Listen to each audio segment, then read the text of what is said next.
about to hear from a gentleman who has dedicated his life to making our world a better place. Ladies and gentlemen, dear graduates, Dr. Daniel Lubetzky.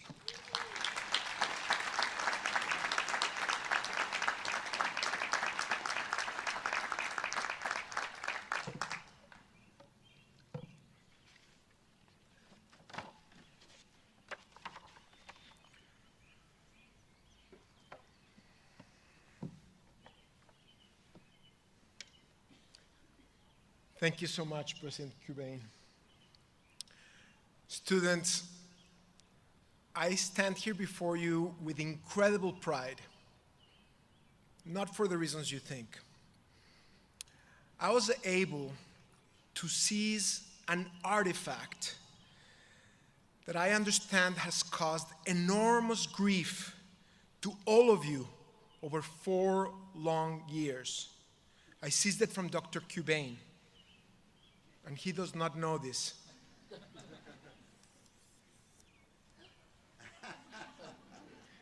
Yes, Nido.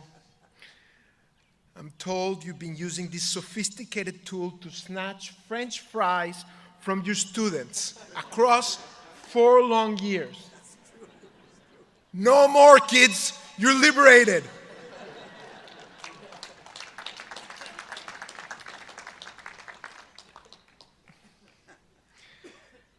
Nido, your sense of humor is one of the many qualities that you model that our world needs more of. There's also your insatiable curiosity, which you inspire in your students, and your ability to connect with everyone around you on a deeply human level. You have helped grow High Point into the premier life skills university and built a culture in which students feel welcomed and cared for by their peers, faculty, staff, and broader community. The wisdom you've shown throughout your tenure is perhaps best exemplified by your insightful decision to stock Kind bars on every kiosk on campus. But even giants falter. Even giants falter. I was devastated to hear that on Valentine's Day and Halloween, you hand out giant candy bars, not Kind bars. So to make up for such travesty, we've made sure that everyone here will get a Kind bar today.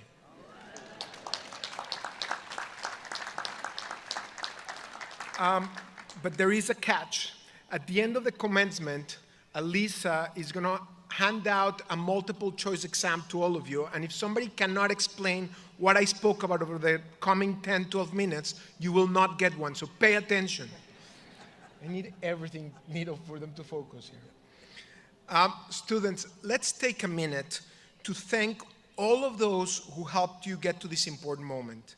Your parents and loved ones, including people like Dalton's mom, your fellow students, your professors and the administration, and the staff that took care of you every day. Let's give them a round of applause.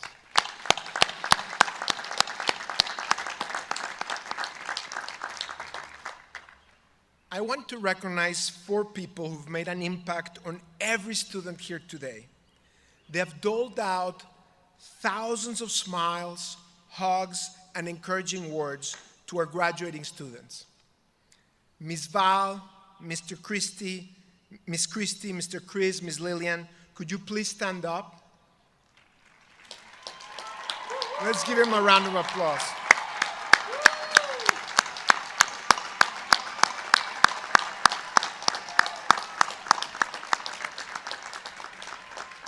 Ms. Val, I know you promised parents to watch over their kids during their time here at High Point. And it's nice to know that you kept your word with Student Body President Katie Parisi.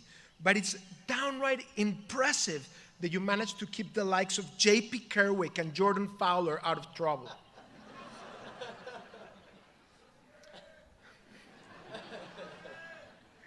Speaking of the class of 2022, how about Dakota Taimling? Most of you think Dakota, yeah, I met him yesterday, very impressive young man. But most of you think that Dakota is going to JP Morgan, but in fact, he's going to be joining Jimmy Kimmel's late night band as their very first French horn player. And yesterday, I tried this line on Sam Carr, and Sam was like, "Oh, really? That's amazing." I'm like, "No, Sam, it's a joke." So to his parents, please be assured he is going to JP Morgan. But for Emmy Beck-Aden, that's a different story. You thought that she was joining NBC's prestigious Page program, but after her Winter Olympics coverage, she's decided to join the U.S. national team for her favorite sport, curling. And Alon Parker, where are you, Alon? Most of you think that he was recruited by the sales team at Amazon. I have it from inside sources that they just acquired the James Bond library of movies, and they think he might be the right successor in the franchise. Let's hear it for the graduating seniors of High Point's class of 2022.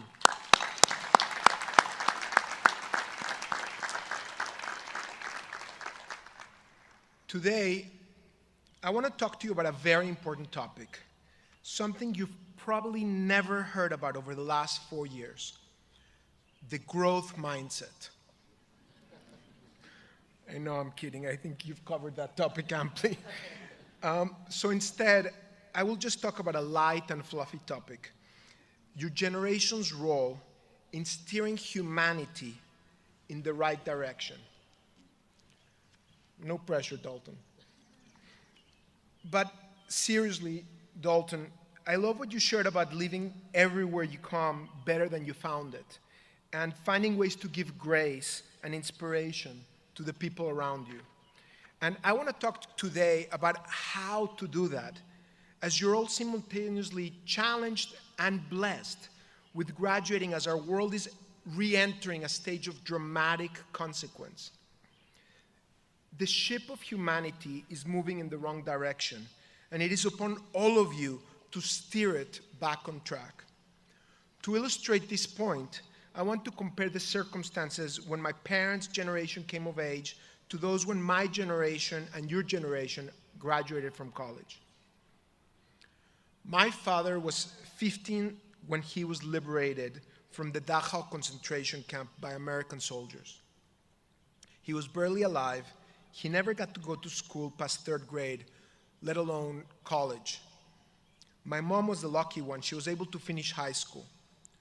Several of your grandparents were around your age when they were sent to free Europe and other parts of the world from tyranny and darkness. By contrast, when I was 15, my family immigrated to America from Mexico. I was able to attend college during a period when passionate but cordial debate was the norm. I remember observing political leaders vehemently disagree on a particular topic while maintaining a friendship rooted in respect.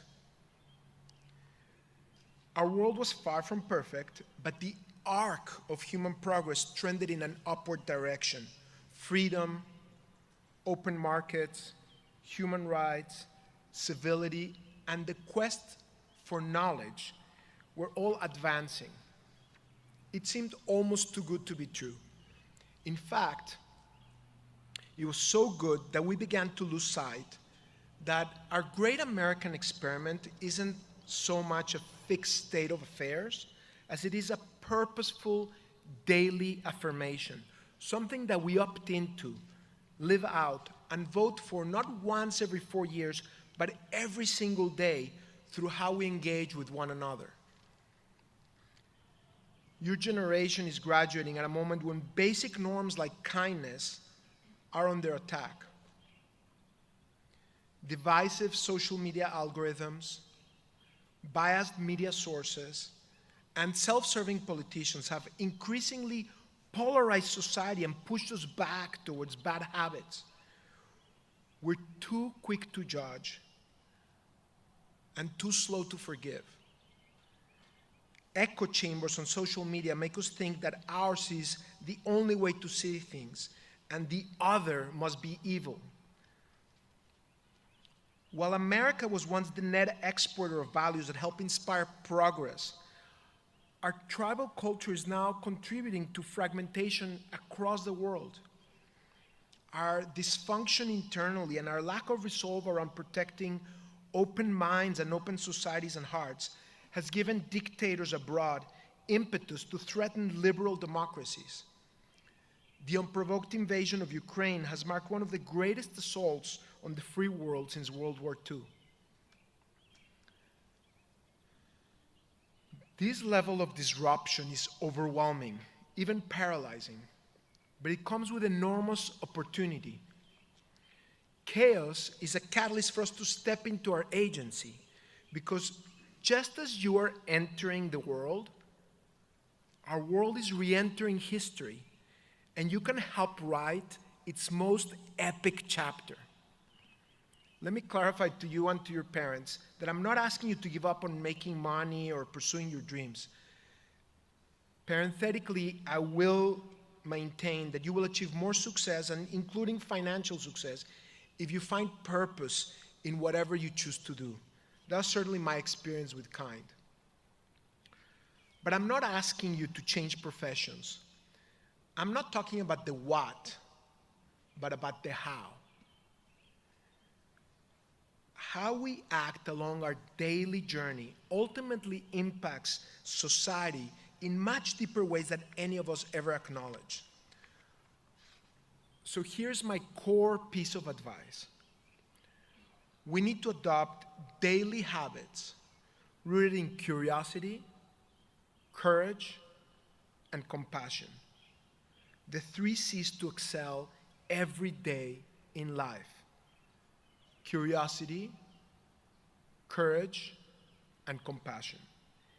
It may seem simple, but it's seriously hard work. The easy path is to surround yourself with those who will tell you what you want to hear rather than what you need to hear. Opt instead for curiosity. Think critically about everything. Use news and data not simply to affirm your beliefs, but to inform your beliefs. Develop the courage to have uncomfortable conversations, the only kind that will help us all grow. The courage even to collaborate across lines of difference. And relate to others with compassion. Assume positive intent. Put yourself in other people's shoes. Be more forgiving. And apply the same approach when dealing with yourselves. Be more forgiving of yourself when you face a setback. Remember, everyone faces setbacks. And have the courage to be more introspective and self-critical when things are going well. Arrogance can be the greatest enemy of your growth. So believe in yourself, but allow for a little bit of self-doubt to keep you grounded and learning. But how is it that I'm talking to you guys about civilization entering a critical period in history and then saying you can transform society in historical ways by relating to one another with the 3 C's? Isn't it a little bit far-fetched to suggest that your generation can change the world through these daily habits? Well, the greatest safeguard our democracy has are citizens that are curious, courageous, and compassionate. The best antidote against the authoritarian streak infecting our world are healthfully skeptical citizens who refuse to be divided between us and them, who will question everything, particularly when it's served to us by the leaders of our respective tribes. Totalitarian despots cannot manipulate those who have the courage to think critically and compassionately. While your individual actions may feel small, all of us practicing good habits can cause a massive ripple effect of positive transformation. My father credited his survival during the Holocaust to a German soldier that threw a potato by his feet when nobody was watching. It was not just the nourishment of that half-rotten potato brought to my father. It was the German soldier's courage to recognize my dad's humanity.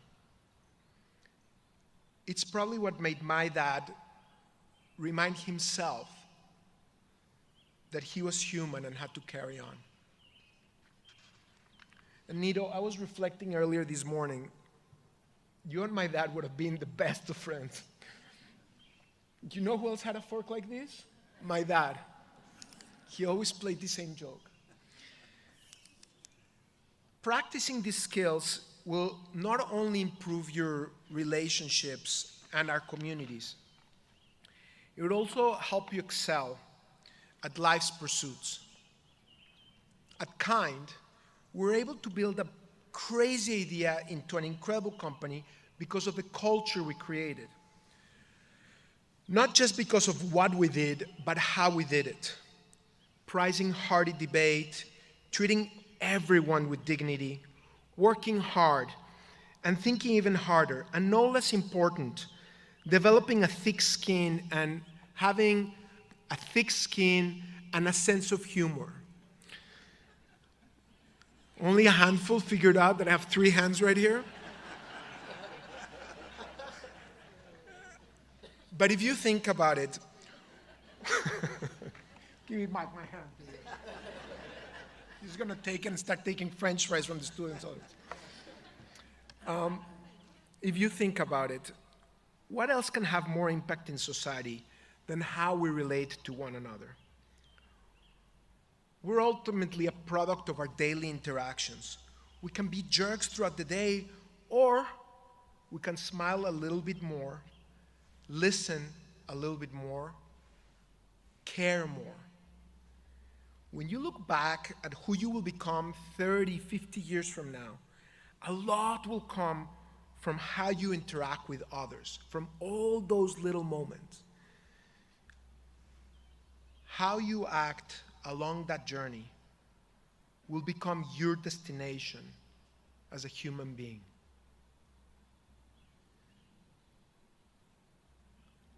And so too for the course of history.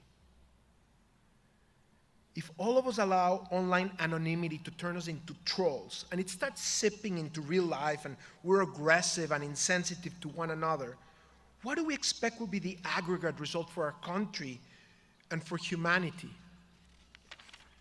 On the other side, if we join forces to treat each other with compassion, courage, and curiosity, always working hard to unlock the truth of this human experiment we call life, think about the amazing world that we're going to create.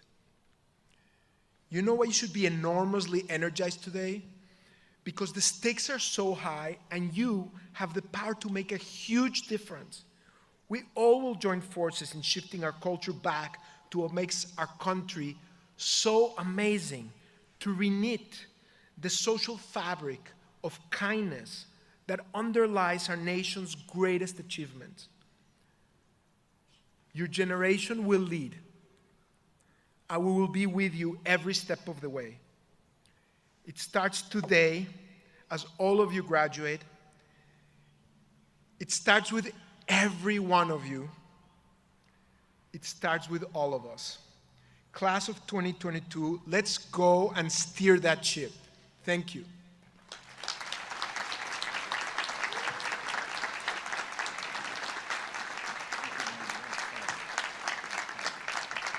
Great message.